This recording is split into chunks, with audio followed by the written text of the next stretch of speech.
शांति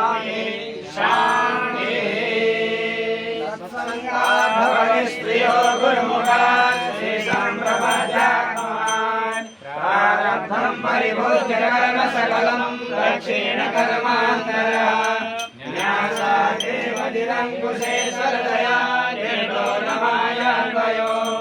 आत्मालोकालब्धमध्यमने द्वारा बहिर्निरतः मुक्तो कीर्तिमपूर्वमक्षसुहृतं मासादभातां सुमत् गौरीर्वरुणेन्द्र दधाति महितां श्रीमातसिन्धामृता ब्रह्मणा सायुज्यं सममाभ्यनन्दति समं तेनैव धन्यः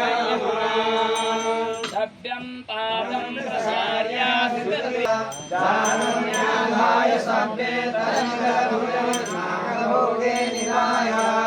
पश्चाद्बाहुद्वयेन प्रतिवचसने धारेण सङ्गचक्रे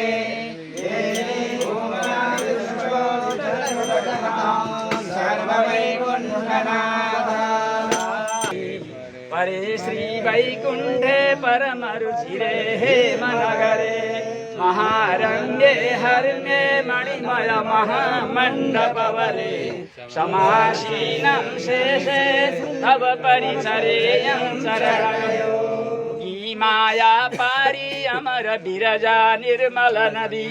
तरी पारी नाद अमृत जल को दिव्य सरसी अझै लाखों योजन परस सुनको सुंदरपुरी महाश्री वैकुंठम बहुत बढ़िया दिव्य नगरी सफा सुंदर दरबार कनकमय शोभा धरणी को महामंडप खास बहुत बढ़िया दिव्य मणि को अनंतई को सैया ऊपर पद मेरो धन भनी गरौला हे स्वामिन टहल कहिले किंकर बनी न जानी माया को भागवत दिवंगत आत्माले लक्ष्मी मातालाई सुनाउँदै हुनुहुन्छ न जानी माया को बस परि गरी पाप बहुतै सधैँ तै 84 घुमी घुमी खपे आपत खुबै परे पाऊ आमा नयन करुणाको अब खिलोस् सदा आचारीकै पद कमल सेवा पनि मिलोस् भनेर भागवत दिव्य आत्माले आफै आमालाई यो निवेदन सुनाएपछि अब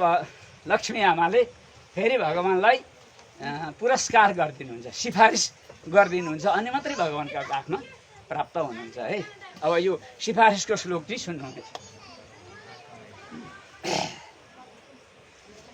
हे नाथ संसार महाबसेको भगवानलाई सुनाउँदै हुनुहुन्छ आमाले लक्ष्मी आमाले। हे नाथ संसार कसलाई यी भागवतलाई देखाएर एउटा हातले समाएर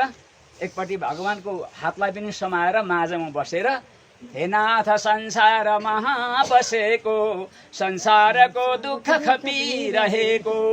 बालक चरणको अति दुःख पाई पर्छु शरणमा भनिरुन्छाई जाउन् कहाँ पुत्रहरू रमाई माता पिताका सगमानाई